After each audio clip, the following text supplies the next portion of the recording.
Hoy vivimos en una realidad cuidadosamente diseñada donde la ilusión de la libertad nos impide ver los engranajes que realmente mueven el mundo.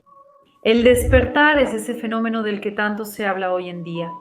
Este fenómeno no es nada más ni nada menos que la ruptura de esas narrativas oficiales. Eso es la Matrix que fue implantada dentro de nosotros, eso que llamamos vida normal.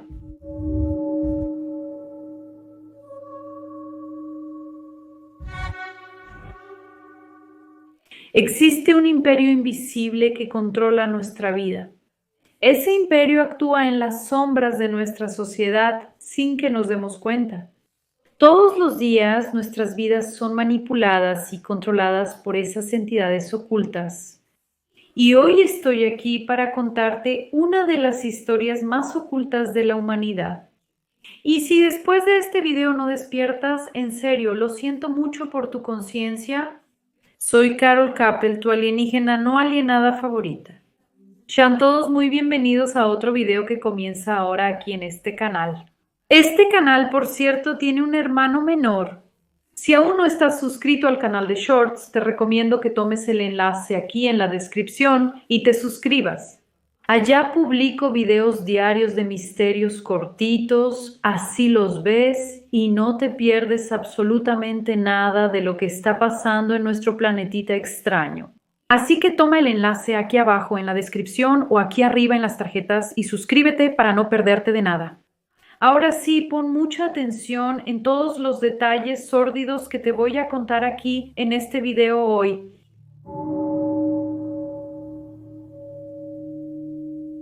En 1839 nace John Davison Rockefeller, hijo de un campesino misterioso y de moral dudosa.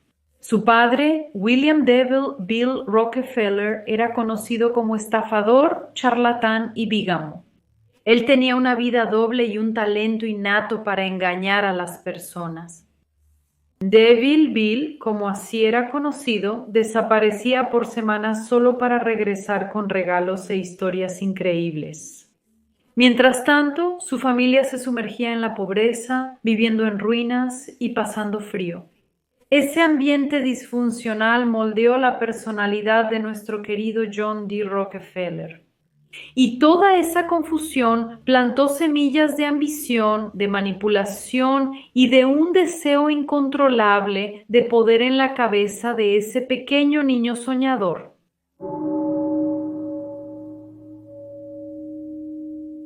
Desde muy temprano, Rockefeller demostró ser una persona muy dedicada. Tenía una gran habilidad para los negocios. A los 16 años, después de abandonar los estudios para mantener a su familia, consiguió su primer empleo como asistente de contabilidad en una oficina. Ahí aprendió los mecanismos internos del comercio y se fascinó con el poder del dinero. Todos los días, antes de ir al trabajo, se repetía a sí mismo: «Estoy predestinado a ser rico».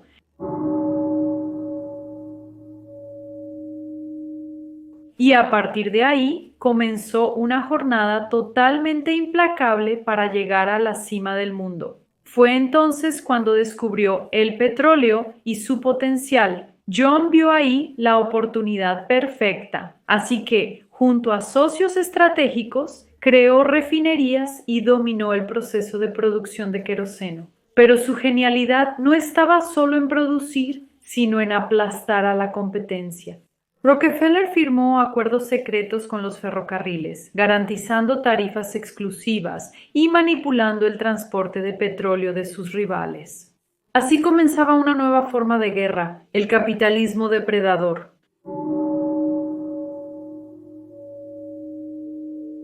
Y fue entonces en Cleveland, ciudad que se convirtió en la base de su imperio, donde John inició la llamada Masacre de Cleveland.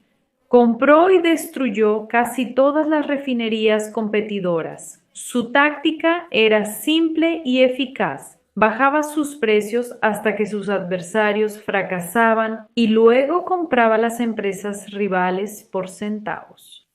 Antes de que esas empresas pudieran resistir, eran asfixiadas por falta de materia prima, por falta de transporte o por falta de acceso a barriles.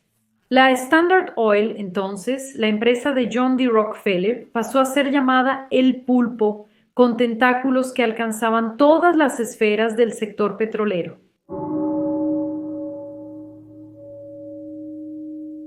Pero, incluso derrotando a todos sus competidores, Rockefeller necesitaba enfrentarse a su mayor rival, que eran los ferrocarriles. Entonces, en un movimiento audaz, él hizo una alianza secreta con los magnates de las tres principales compañías ferroviarias de Estados Unidos. Así nació la South Improvement Company, conocida por sus siglas South Improvement Company. Esa empresa era una fachada para un enorme cartel. Y esos acuerdos secretos le garantizaban a John información confidencial, descuentos abusivos e incluso comisiones sobre los fletes pagados por sus competidores. Entonces, cuando toda la conspiración salió a la luz, la población se rebeló y destruyó los rieles y las refinerías. Pero para entonces el daño ya estaba hecho.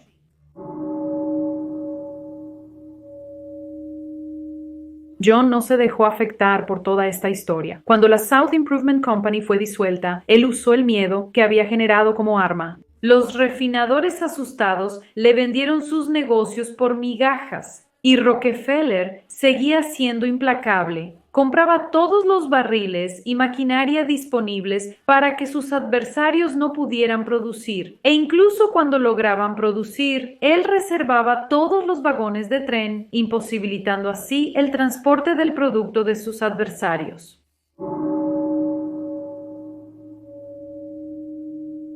Incluso con todas las recesiones y colapsos financieros, Standard Oil prosperaba.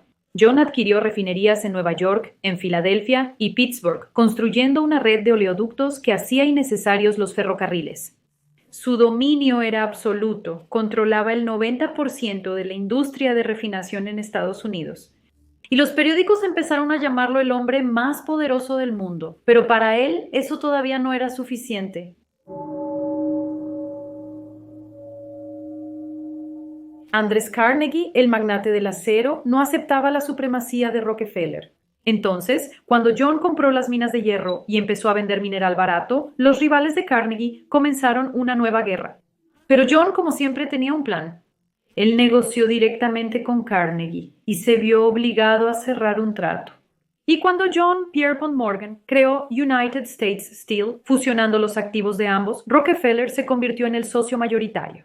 Y ahora también se habría convertido en el más rico de todos.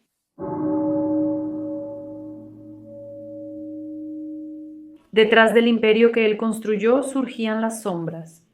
Ida Tarbell, la hija de un refinador arruinado, publicó una serie de reportajes que expusieron los métodos oscuros de Standard Oil.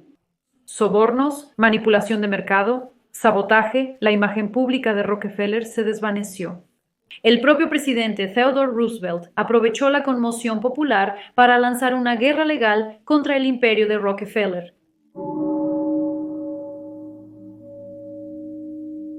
Pero en 1911, la Corte Suprema de los Estados Unidos declaró a Standard Oil culpable de prácticas monopólicas y ordenó su fragmentación en 34 empresas. Ese fue el fin oficial del reinado de la empresa, pero no de la fortuna de Rockefeller, porque sus acciones se multiplicaron con la valorización de las nuevas empresas y John se convirtió en el primer multimillonario de la historia.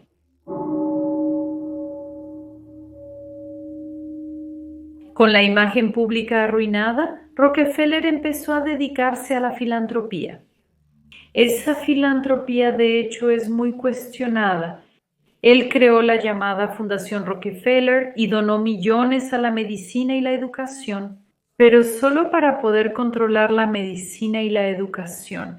Muchos críticos de estos actos de caridad afirman que eso fue, en realidad, una nueva forma de control. Y de hecho lo fue. Sus donaciones moldearon las universidades, los laboratorios, las políticas públicas, y él invirtió muchísimo en la industria farmacéutica, en la investigación genética y en el financiamiento de instituciones internacionales. La pregunta que queda es, ¿quién realmente controla las decisiones globales hoy en día? La Fundación Rockefeller sigue activa hasta el día de hoy y tiene presencia global. Ella participa en proyectos como vacunación masiva, planificación urbana, ingeniería social, control poblacional e incluso impactante. Ella está involucrada en la disminución de la frecuencia del estándar musical de las canciones que escuchamos hoy en día. Entonces, si eso no es un proyecto, ya no sé qué es. En nombre del progreso, moldearon el mundo a su imagen y semejanza. Entonces, aunque el nombre Rockefeller ya no aparece en los titulares como antes, su influencia sigue profundamente arraigada en las principales estructuras de poder del planeta Tierra. Rockefeller construyó mucho más que un imperio petrolero. Él levantó la base de un nuevo orden. Él creó un modelo de corporación que gobierna por encima de los gobiernos, que dicta políticas y que decide el futuro de la humanidad tras bambalinas. La verdadera herencia de Rockefeller no es la riqueza que tenía, sino la estructura de control que él creó. Él fue el responsable de todo ese control exagerado que vivimos en nuestro mundo contemporáneo. Yo diría que es una red invisible que hasta hoy controla los sistemas financieros, políticos, de salud, de educación y hasta los religiosos. Les mencioné en una transmisión en vivo aquí en el canal sobre el financiamiento del Vaticano por parte de la Fundación Rockefeller. Por ahí ya se dieron cuenta en qué tipo de terreno me estoy metiendo con este video de hoy. La historia de John D. Rockefeller es una advertencia disfrazada de biografía. ¿Y sabes qué es peor que todo eso? Lo peor de todo es que él ganó. Gracias a la estructura que él creó, hoy vivimos en una realidad cuidadosamente diseñada, donde la ilusión de la libertad nos impide ver los engranajes que realmente mueven el mundo. El nombre Rockefeller para muchos representa solo una nota al pie en los libros de historia o un filántropo benevolente que donó millones a la ciencia y la educación. Pero cuando nos sumergimos en la historia real detrás de este imperio, nos damos cuenta de que estamos ante algo mucho más grande, un plan meticuloso de control que atraviesa generaciones y que seguirá atravesando, yo diría, para siempre. El despertar es ese fenómeno del que tanto se habla hoy en día. Este fenómeno no es nada más ni nada menos que la ruptura de esas narrativas oficiales. Es cuando el velo de la ignorancia comienza a caer y las estructuras de poder revelan su verdadero rostro. En el caso de los Rockefeller, no estamos hablando solo de un multimillonario que controlaba el petróleo. Estamos hablando del arquetipo del arquitecto de la Matrix, aquel que comprendió que el control no se mantiene por la fuerza, sino por la manipulación sutil del pensamiento, de la información y principalmente de las instituciones. John D. Rockefeller no dominó el mundo solo a través del Standard Oil. Su verdadero legado fue crear cimientos para una nueva realidad, para una nueva Matrix. Él entendió que controlar el petróleo era controlar la energía y que controlar la energía era dominar la civilización industrial. Pero eso fue solo el comienzo. Cuando se dio cuenta de que el dominio físico no era suficiente, volvió sus ojos hacia la medicina, la ciencia, la educación y, más tarde, hacia la cultura. La Fundación Rockefeller moldeó las universidades, creó estándares educativos, financió la medicina farmacéutica mientras marginaba las terapias naturales. Construyó el paradigma de que la salud viene de la pastilla y que el conocimiento está en las instituciones y que el progreso es sinónimo de industrialización. ¿Eso te suena familiar de alguna manera? Pues sí, esa es la Matrix que fue implantada dentro de nosotros, eso que llamamos vida normal. Despertar, entonces, en este contexto es mirar la historia de Rockefeller, no verla solo como una simple biografía, sino como la génesis de una forma de esclavitud, una forma silenciosa, sofisticada, legitimada por instituciones que fingen protegernos. Es darse cuenta de que la caridad fue una fachada, que las vacunas, que las universidades y los avances científicos financiados por ese linaje fueron usados para redefinir la naturaleza humana según esos intereses corporativos. Estamos en una era en la que el despertar colectivo es inevitable. Cada vez más personas empiezan a darse cuenta de que no vivimos en un mundo libre, sino en un campo de domesticación global. Y cuando volvemos al punto de origen, al imperio Rockefeller, comprendemos que los barrotes de esta prisión invisible fueron soldados hace más de un siglo. El sistema no se está derrumbando, está siendo expuesto, y cuando la verdad se revela, la elección aparece. Podemos seguir viviendo en la ilusión cómoda o salir de la Matrix y enfrentar esa realidad brutal del control. La historia de John D. Rockefeller no es la historia de un hombre, sino una historia sobre la ingeniería del poder. Y entender esto, entender lo que acabo de compartir con ustedes, es el primer paso para despertar. Si viste este video hasta el final, debes saber que hoy tenemos una palabra mágica aquí en este video. Comenta despertar aquí abajo. Nos vemos en los próximos videos. Adiós.